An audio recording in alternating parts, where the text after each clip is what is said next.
Fala Doc, tudo bem? Meu nome é Clóvis e hoje nós vamos estar estudando sobre miastenia gravis. Um nome um pouquinho diferente, mas um assunto bem legal da gente pegar e aprender. Então, convido você a estar vendo agora essa aula e aprendendo junto com a gente. Hoje a gente vai estar abordando a definição e a epidemiologia, a fisiopatologia, a clínica, diagnóstico, tratamento e o que é a crise miastênica. Então, o que é miastenia gravis? Esse nome tão diferente, assim, parece de uma língua estrangeira. Bom, miastenia gravis nada mais é que uma doença autoimune que compromete a transmissão dos impulsos neuronais até o músculo, levando a graus variáveis de fraqueza em músculo da face e deglutição, além de braços e pernas. De maneira geral, o que é? É uma doença que envolve o sistema imunológico que leva a miastenia, uma miastenia grave, ou seja, uma fraqueza muscular. É a forma mais comum de transtornos da transmissão neuromuscular que a gente tem. Porém, ainda assim, ela não é uma doença muito comum. A incidência varia entre 5 a 30 novos casos por milhão durante o ano, né? E a prevalência hoje é de 100 a 200 casos por milhão. Ou seja, não é uma doença que a gente vai ver todo dia. Mas ainda assim é uma doença interessante da gente estudar. Até porque ela tem umas características diferentes. A primeira coisa, ela tem uma distribuição bimodal. No primeiro pico de incidência, a gente tem pessoas do sexo feminino e entre a segunda e terceira década, ou seja, mulheres jovens. E por algum outro motivo, a gente tem o segundo pico entre a sexta e a oitava década no sexo masculino, ou seja, homens que já estão acima dos 50 anos passam a fazer parte desse principal segundo pico. E nós temos associação com outras doenças autoimunes. É claro, se uma doença é autoimune, ela muito provavelmente vai ter alguma outra coisa com relação ao sistema imune. Então, a gente tem associação com lúpus, artrite reumatoide, neuromielite óptica e doença tireoide autoimune, tireoidite de Hashimoto, por exemplo. Então, a fisiopatologia. Vamos entender o que acontece para que essa doença, que não é tão conhecida, afete o que ela afeta. A primeira coisa que a gente tem que entender é que existe o anticorpo ou receptor de acetilcolina que é produzido. Esse anticorpo, o que ele está presente em 80 a 90% dos pacientes. E o que ele vai fazer? Ele vai pegar e vai se ligar ao receptor de acetilcolina e vai internalizar esse receptor para dentro da célula. E uma vez que esse receptor de acetilcolina, que seria o responsável por desencadear toda a cadeia para contração muscular, é internalizado, ele vai ser degradado pelo sistema complemento. E a partir do momento que ele é degradado, não vai ter ativação muscular. Ou seja, nós temos um anticorpo que é produzido e internaliza o receptor que seria responsável por desencadear toda a contração muscular. Isso está presente em 80 a 90% dos pacientes. E o resto? Bom, existem também outros anticorpos que estão associados. Por exemplo, o anticorpo à proteína MuSK. O que é a proteína MuSK? Não é do Elon Musk. A proteína MuSK, ela é uma proteína que auxilia na comunicação neuromuscular. Pode ver, ela pega e ajuda a mandar o sinal para os receptores de acetilcolina. E quando tem esse anticorpo, a gente tem uma desativação dessa proteína. E com isso a gente tem a contração muscular prejudicada. Esse anticorpo é positivo em 40 a 70% dos indivíduos com miastenia graves. Tá, mas todo mundo vai ter um desses dois anticorpos positivos? Não. E podem ter outros positivos, podem ter nenhum positivo, mas porque a gente tem o fenótipo de miastenia graves soronegativo também, que a gente vai ter outros anticorpos presentes, porém com uma sintomatologia que vai ser bem parecida com quando a gente tem o anticorpo a receptor de acetilcolina presente. E como é que é a clínica dessa fraqueza muscular? Bom, a pessoa muitas vezes vai acordar com a força até mesmo preservada. Porém, conforme você vai utilizando, você vai esgotando os receptores de acetilcolina presentes no músculo. Com isso, a gente vai tendo o esgotamento da contração muscular. Assim, no decorrer do dia, nós vamos tendo uma fraqueza para realizar determinados movimentos. Ou seja, pensa que é como se uma pessoa começasse na academia fazendo uma elevação lateral, por exemplo, com 10 quilos na primeira série, e daí na terceira série essa pessoa já não consegue levantar 5. É um exemplo um pouco exagerado, mas que acontece no decorrer do dia com quem tem miastenia graves. É diferente do cansaço, que o cansaço a pessoa já não conseguiria nem começar o exercício. Então, uma coisa que é importante ter em mente: fraqueza é a perda da força muscular. Fadiga é a dificuldade de sequer iniciar e sustentar a atividade que está sendo realizada. E aqui na miastenia graves, o que se destaca é a fraqueza. A fadiga ela é um sintoma muito comum dentro da esclerose múltipla, por exemplo. É importante para diferenciar as duas doenças. Então, de sintomas oculares, o que nós vamos ter? Bom, lembre-se que o ponto de partida é a fraqueza muscular. Então, a gente vai ter uma diplopia, que é a visão dupla, principalmente por conta da fraqueza dos músculos extrínsecos, ou seja, aqueles que fazem a movimentação do globo ocular. A gente pode ter ptose, gravem isso, ptose, a queda da pálpebra, por fraqueza dos músculos da pálpebra. Gravem isso porque esse vai ser um dos critérios clínicos que a gente vai usar para o diagnóstico da miastenia graves. A gente também tem sintomas em orofaringe e face. A gente pode ter disartria por conta da fraqueza dos músculos do palato, disfagia, ou seja, a gente pode ter afetar os músculos da deglutição e da mastigação, e a diminuição da expressão facial, ou seja, a pessoa tem uma dificuldade em pegar e fazer o sorriso, fazer a cara brava, que é o teste neurológico que a gente faz para testar o sétimo par, mas que também é importante a gente ver aqui para a questão muscular também. Então, a gente tem também que outras partes afetadas são os membros e pescoço. A gente tem a síndrome da cabeça caída, que a gente vai ter a fraqueza dos músculos extensores do pescoço, a pessoa começa a ficar com a cabeça assim para baixo.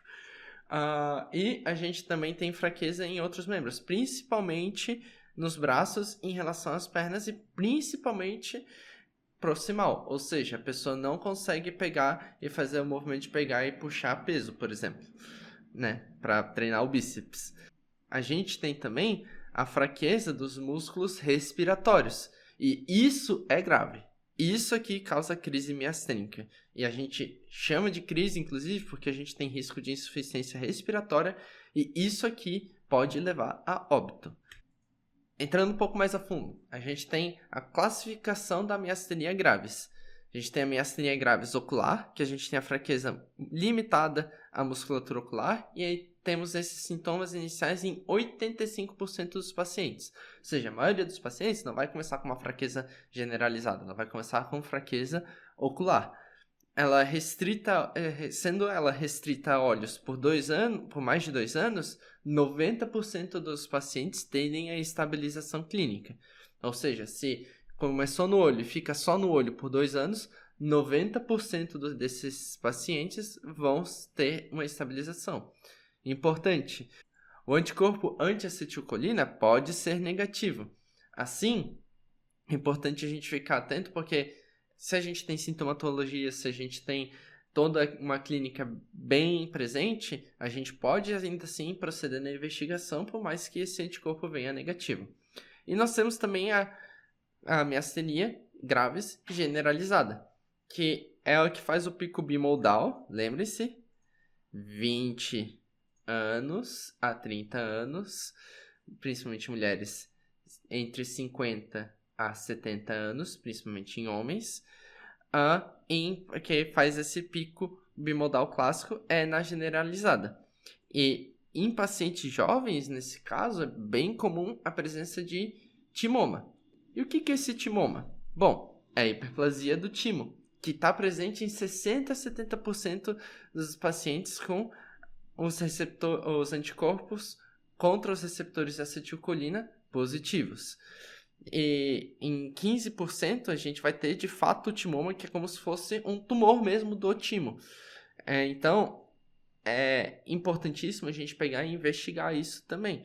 A gente não pode pegar e simplesmente fechar os olhos para a questão do timo. Não, a gente vai investigar a presença de timoma nos pacientes que têm miastenia graves. Inclusive, estipula-se que essa seja uma das fontes de fisiopatologia da doença. Também temos que fazer uma observação acerca daqueles que têm MuSK positivo.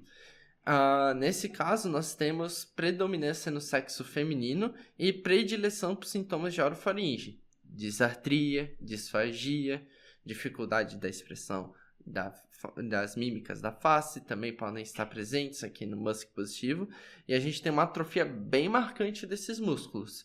Então, é bem importante a gente se atentar aqui para esses pacientes. Então, como é que a gente faz o diagnóstico? Bom, a gente tem um teste clínico, que é o teste da bolsa de gelo. Como é que funciona? Você vai pedir para o seu paciente pegar e olhar para cima por uns 60 segundos. E o paciente com miastenia graves, ele vai evoluir com ptose, porque ele vai estar esgotando os receptores de acetilcolina presentes no músculo. Quando você coloca a bolsa de gelo, ele tende à recuperação. Isso é um teste da bolsa de gelo positivo e tem uma sensibilidade boa considerando que é um teste clínico e que é um teste relativamente simples. Uma sensibilidade de 80% para miastenia graves. No caso dos exames sorológicos, nós vamos pedir claramente o anticorpo contra o receptor da acetilcolina. Se este vier negativo, a gente passa para o MuSK. Se esse vier negativo, a gente pode passar ainda para o LRP4.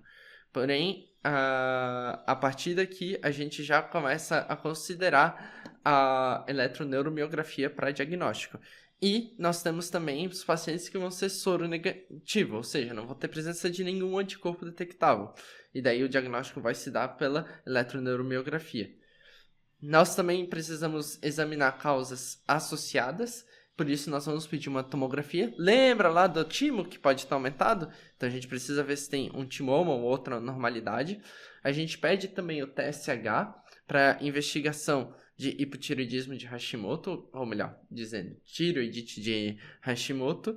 E nós também podemos pegar e fazer a triagem para doenças reumatológicas autoimunes. Lembra lá da associação que tinha da miastenia graves com doenças autoimunes? Então, ela se faz presente aqui, se faz importante lembrar, porque a gente vai fazer uma triagem para essas doenças. Artrite reumatoide, lúpus e a doença de Sjögren. Nós temos também a possibilidade de lançar mão de exames complementares. E a gente faz a eletroneuromiografia a partir do momento que a gente tem tanto o anticorpo contra o receptor de acetilcolina e o MuSK negativos.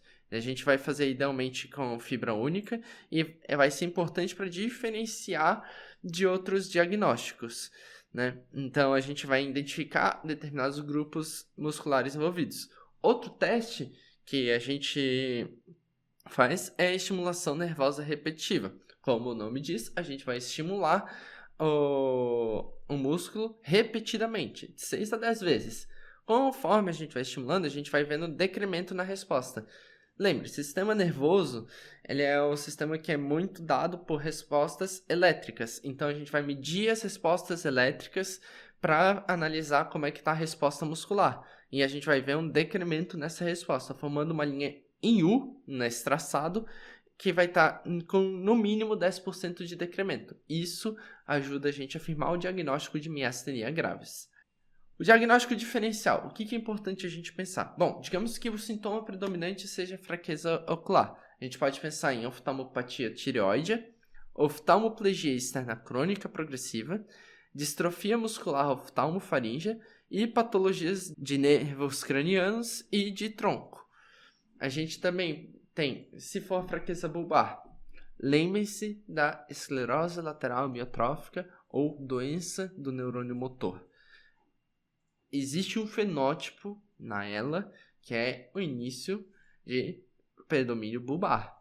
Então, se a gente tem um paciente com dificuldade de deglutir, dificuldade de articular a fala, a gente não pode deixar de pensar nesse diagnóstico. Paralisia bulbar progressiva também é outro diagnóstico diferencial. E no caso dos membros, o Guillain-Barré também entra e a síndrome miastênica de Lambert-Eaton. E o tratamento? O que a gente faz com o paciente que chega com fraqueza muscular? Claramente não é todo paciente com fraqueza muscular, né? É todo paciente que a gente que a gente tem o diagnóstico de miastenia graves. A gente vai usar inibidores de acetilcolinesterase com a piridostigmina e a neostigmina. Demora de 15 a 30 minutos para agir e em adultos e adolescentes a gente vai fazer uma dose inicial de 30 mg, 2 a 3 vezes ao dia, juntos de refeições. A gente pode aumentar até 120 mg de 4 em 4 horas quando acordado.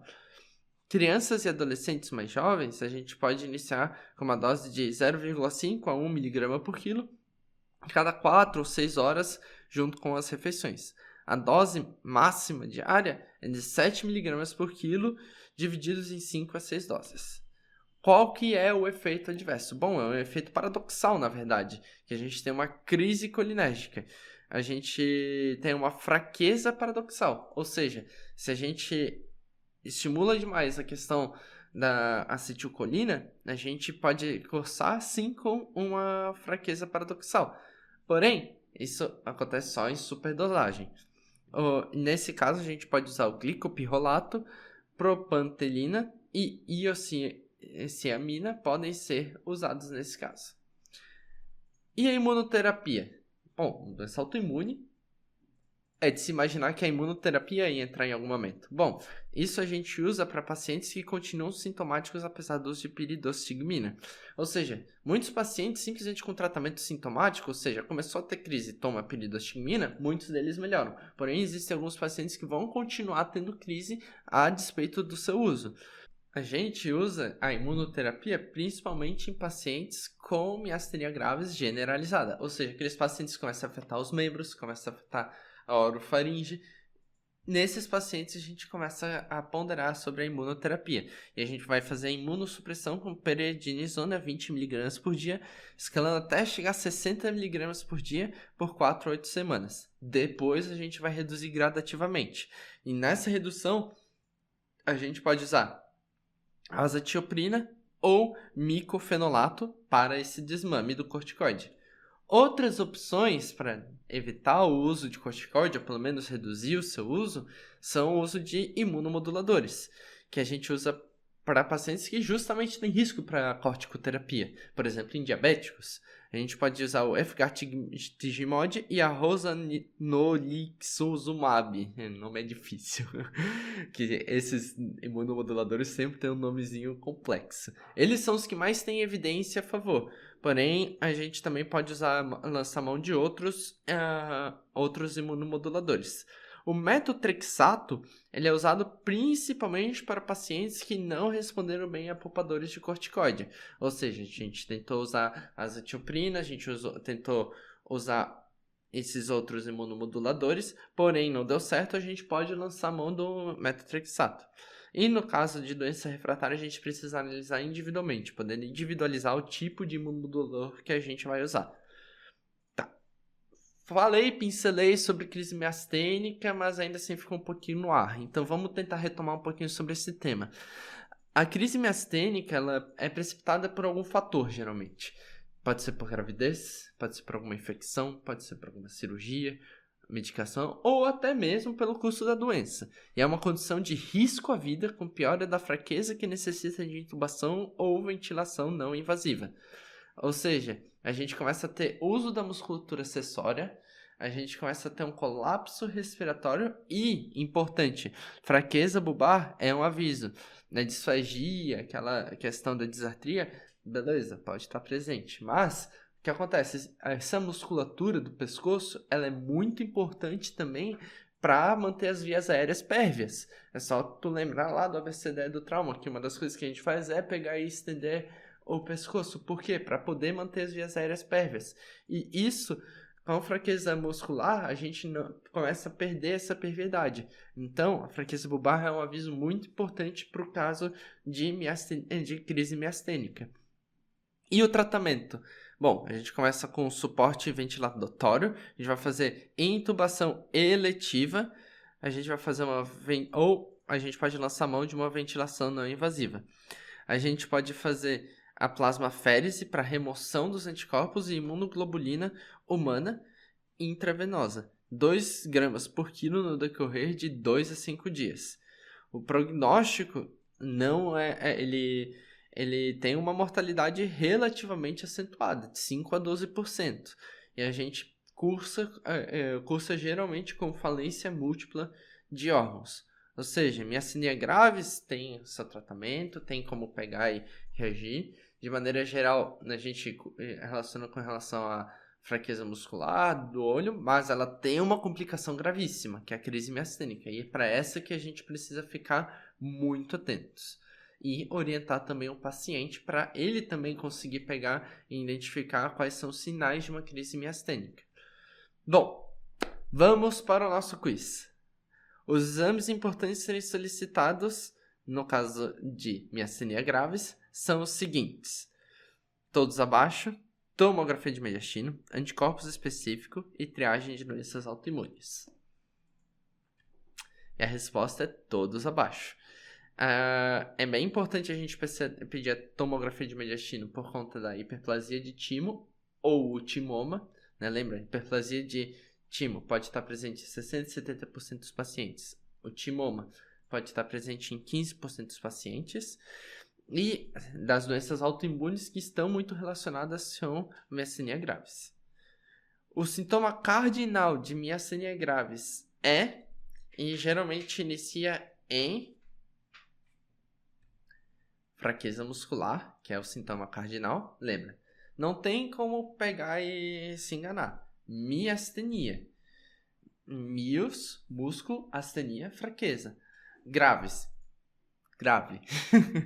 E geralmente inicia em olhos. Lembre-se que em 85% dos pacientes inicia ali. Vamos para um casinho clínico. GV, 25 anos, sexo feminino. Primeiro pico bimodal.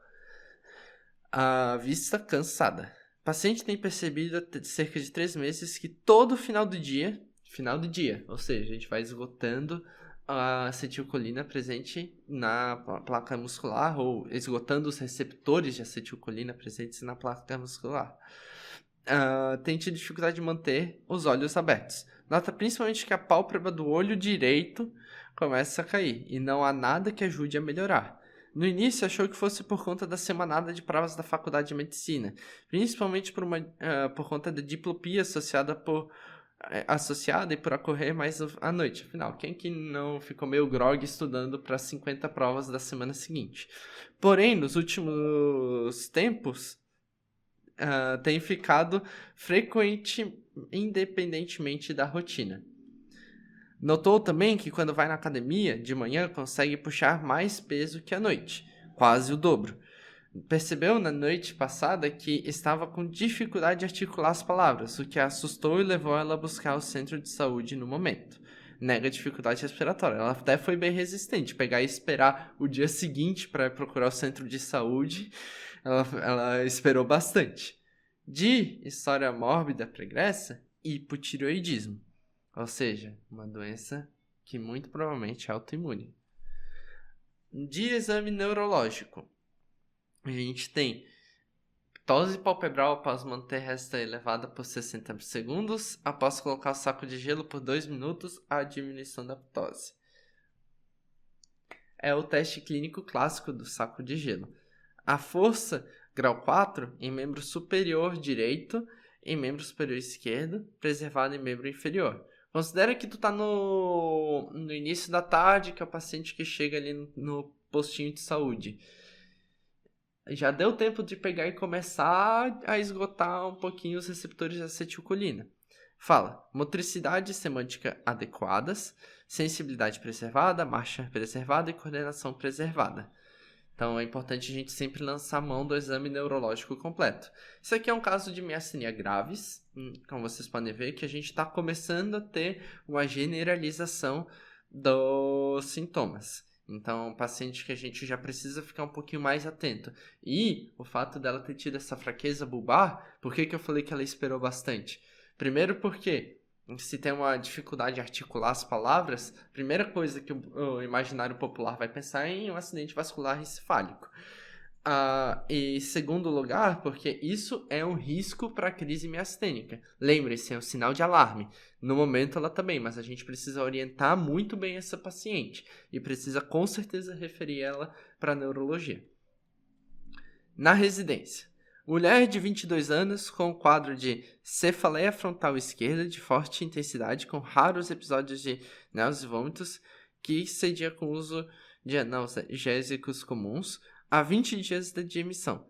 No exame inicial apresentava ptose palpebral superior esquerda e diplopia. São considerados diagnósticos diferenciais nesses casos as seguintes doenças, exceto aneurisma de carótida interna, miastenia gravis, síndrome de Tolosa-Hunt, lúpus eritematoso sistêmico e enxaqueca oftalmoplégica. Miastenia gravis não é um diagnóstico diferencial para isso. Quadro de cefaleia frontal de forte intensidade, eu não falei sobre isso na aula e a miastenia gravis não cursa geralmente com isso. A gente tem que a miastenia gravis, ela cursa com fraqueza muscular. Uma cefaleia que inicia assim, a gente não precisa pensar em miastenia gravis nesse caso. Lógico, se acessando a cefaleia, acessando o quadro atual, se o paciente começar a apresentar sintomas de miastenia gravis ou começar a continuar com essa ptose palpebral superior esquerda no fim do dia com diplopia, aí é uma outra história. Mas nesse quadro aqui vigente, a gente não pensa em miastenia gravis. Então, em suma, miastenia gravis é uma doença autoimune com pico bimodal. A manifestação inicial geralmente é ocular. A crise miastênica ela oferece risco à vida, 5 a 12% de mortalidade. Não é pouca coisa. O tratamento sintomático inicial pode ser feito com inibidores de acetilcolinesterase. Imunomoduladores podem ser dados àqueles que não têm controle com o tratamento sintomático. No mais é isto. Muito obrigado pela atenção de vocês. Tenham um bom restante de dia e bons estudos.